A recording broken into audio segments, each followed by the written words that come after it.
Hi, I'm Jack Howell. I'm not going to try to convince you of anything about mouthpieces. Certainly not that what I like is better than what you like. And although I can't really blame you, it would be a mistake to judge what I'm going to tell you about this mouthpiece based on what you think of what you just heard. I think it is unwise to base an assessment, good or bad, of any piece of gear on what it sounds like with another person playing it, especially online. If I sounded like Nicholas Beaulieu on a B40, we wouldn't be having this chat. But it would be odd to talk about a mouthpiece for 20 minutes without playing it at all, so there you go, we got that out of the way. This video is the story of having my favorite 1960s Selmer bass mouthpiece X-ray scanned, 3D modeled, and CNC machined by Rice Clarinet Works in Maryland. This process would have been science fiction not too long ago, and some of you may not be aware that it exists. It's pretty cool, and I'm very excited by the result. Which does not mean that it's right for you, but now you know the subject at hand, so if you don't dig it, no worries, catch you next time. There is a line between, on one hand, searching for the best equipment, looking for every possible way to enhance your hard work and realize your genetic potential, and on the other hand, expecting equipment to do the work for you. It can be hard to tell when you've crossed that line, hence the magic mouthpiece myth. A mouthpiece can indeed make a big difference. Some might say the biggest difference, but it's only one part of the system. Having a mouthpiece that works well with your reeds and feel and physiology is important. Being so dependent on a particular mouthpiece that you are unable to adapt and play on the next best mouthpiece, if necessary, can be a problem. The best players I know spend a lot of time and money on, well, reeds first, but mouthpieces too, but they sound like themselves on anything. Which brings us back to genetic potential. We all strive to make the most of our genetics, and while we do that primarily through hard work, there are equipment choices to be made. Some players have natural brilliance and projection in their sound, and thus can play darker gear, or some players want to sound dark anyway. Personally, I want more brilliance, but tend to make everything I play sound dark, so I choose equipment that emphasizes what color and projection I do have. On soprano, that's a Chedeville style blank with a 101 tip, 37 length, 4 or 4 plus reserve classic reeds. Basically a D'Addario XO, which is what I say when anybody asks for a stock mouthpiece recommendation. My bass setup was chosen to make the bass feel and sound as much like soprano as possible. I believe that the job of the orchestral bass clarinetist is not to compete with trombones in loudness, but rather to match the sound of the principal and extend it down an octave, like Alfred Zetzer did. I'm not claiming that I've achieved that, but it is what I care about the most. When I started playing bass, I tried everything. All caps, everything. I didn't know anything. I was willing to play anything. My only criteria was, did I sound like Mike, an octave lower? And I dove straight down the vintage rabbit hole. If you found it difficult to buy a vintage Selmer on eBay between 2012 and 2015, I'm sorry. In the end, what got me closest to my section sound was a particular sloped transition Selmer C. Here's what I mean by sloped transition. The newer letter-facing Selmer C, C star, C double star, D, HS, HS star, C120, and so on, have a sharp crease where the barrel transitions to the beak. Older ones have a smooth slope. Still older ones also have the facing letter engraved inside an oval on the table. They're sometimes called table stamps, but it's not stamping, it's pantograph engraving. Sloped transition Selmers had a lot of handwork in them. Their measurements are all over the map, and the older the mouthpiece, the more true that is. But nominally, C stars had a tip opening of around 170 or 1.7 millimeters. C's were around 160, give or take a tenth of a millimeter. For example, here's an unrefaced table stamp C. Original condition, it's been buffed, but I didn't do that. Tip opening measures 157 on my gauge. That's unusually close by today's standards, but typical enough in the 1960s that it was a model. Now, why play such a close facing? I mean, we all know that that Ron Rubin played a Selmer D, open facing, so more open the better, right? Well, it's personal. I made a video called Mouthpiece Talk about it. To get inside my section's sound with my own propensity to make a dark sound, I need a certain stiffness in the reed, which dictates a fairly long close facing, which in turn dictates other design parameters. Again, this is personal. Because everything about the mouthpiece, the facing, the baffle, the bore, the rails, the outside shape all interrelate, you can't necessarily just close down a mouthpiece that was designed to play with an open facing. I mean, you can, but it has never worked for me. Believe me, I've tried. I could theorize about why this is, but my experience has been that putting a closed facing on a vintage Selmer D is a waste of a vintage Selmer D, which is why this particular model of mouthpiece is so important to me. To my knowledge, nothing quite like a 1960s Selmer C. No bass mouthpiece with a 160 tip and all other design considerations optimized for that facing is being made today. Granted, some are closer than others, but today's market is overwhelmingly geared toward open tips. 180 is about the closest tip opening you can get off the shelf, maybe 170. If you ask the internet, it says that the closest stock mouthpiece today is the B44 at 1.84 millimeters. Clark Phobes has a 170, his CF facing. That's a good mouthpiece. If what I say about tip openings makes sense, I recommend it. But 160, forget about it. That will be a custom facing put on a shell designed for a more open facing. A player wanting a close facing used to be able to get in the ballpark with the Selmer C Star, which Selmer dropped around 2012, along with all the other letter facings when they introduced the Focus and the Concept. The Focus is a 190 tip, according to Selmer, and that is now the closest bass mouthpiece they make. For me, an open facing just doesn't work. It takes a softer reed, which for me lacks core, requires constant jaw pressure, which as a recovering biter, I hate. It makes it difficult to play softly without going sharp.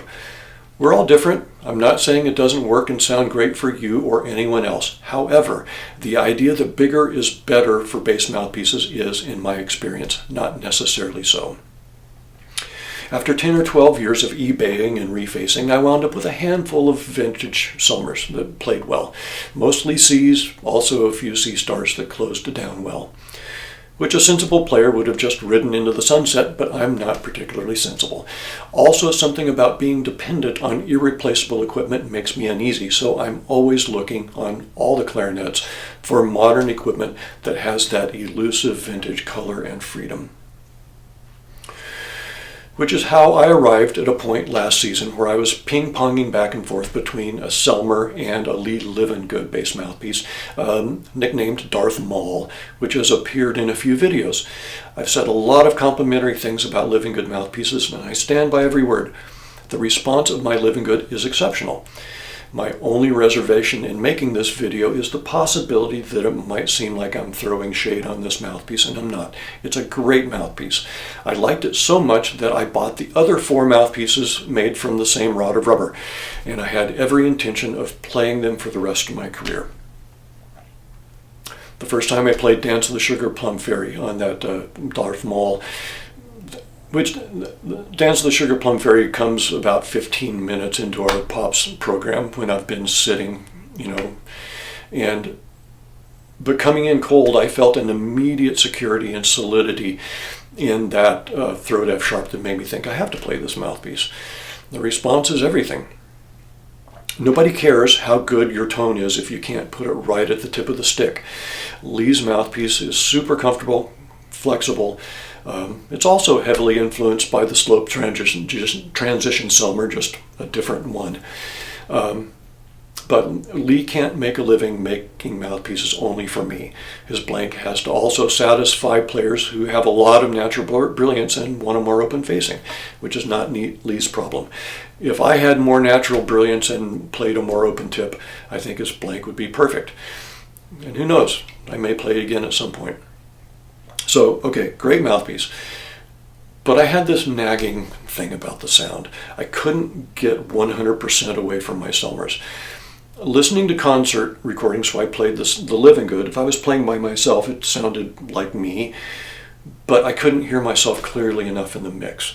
If there were bassoons or horns or cello playing, I disappeared. When I played a Selmer, I heard more of the clarinet color and the bass reappeared versus the other instruments. But attacks on the Selmers were a little dicey. The reed had to be just right for soft, clear entrances, whereas with Lee's mouthpiece, the response was pretty much automatic. It's a dilemma.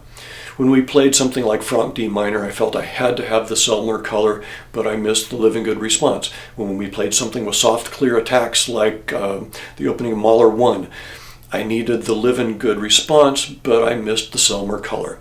I wanted both. So actually this whole thing is Lee's fault. Lee's mouthpiece was so close to perfect, just a little too big overall compared to my favorite Selmers, that I felt like another step could be taken. That perhaps applying 3D modeling and CNC manufacturing to a vintage mouthpiece that already had the color I wanted might close the gap. Which is where, finally, some real information and not just personal bias, Wes Rice of Rice Clarinet Works in Maryland comes in. clarinetworks.com, I'll put a link in the description. For between $3,000 and $3,500 as of early 2026, Wes will have your mouthpiece X-ray scanned at a crazy high resolution, create a 3D model, and CNC machine 5 prototype blanks. After each prototype, which will need to be faced, so you need to be working with a mouthpiece maker or be one yourself, or maybe Wes can do that for you, you make changes. At the end of 5 iterations, you will hopefully have a mouthpiece that plays as well as or better than your original. And then you can order as many blanks as you want. 5 prototype iterations for this price is actually a screaming deal, which a number of custom mouthpiece makers have already taken. I learned about it from John Wiegand, who had a Casper clone blank made, from which he's made great mouthpieces for a number of local players. Of course, there is an element of risk. Wes can't guarantee that a CNC copy of your favorite mouthpiece will play exactly like your mouthpiece. It depends a lot on the condition of your mouthpiece. And the mouthpiece obviously needs to be uncommon enough to justify the investment. There's no point in cloning, say, a particularly good M13.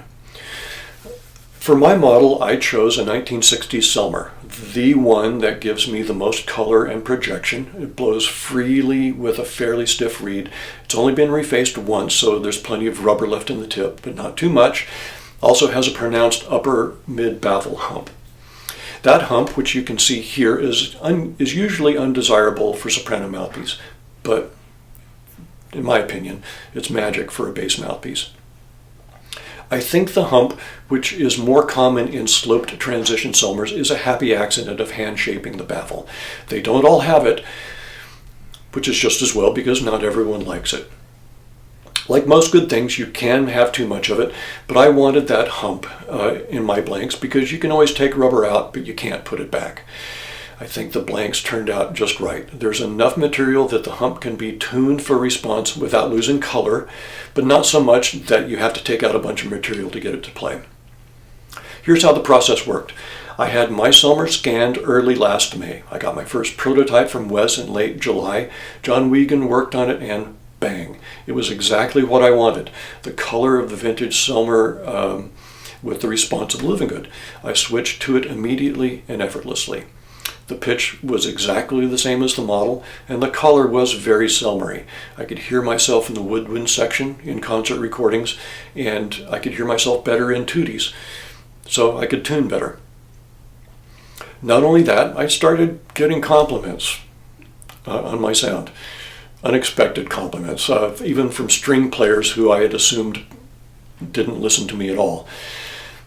I said I had 5 prototypes. Here's where we are with that.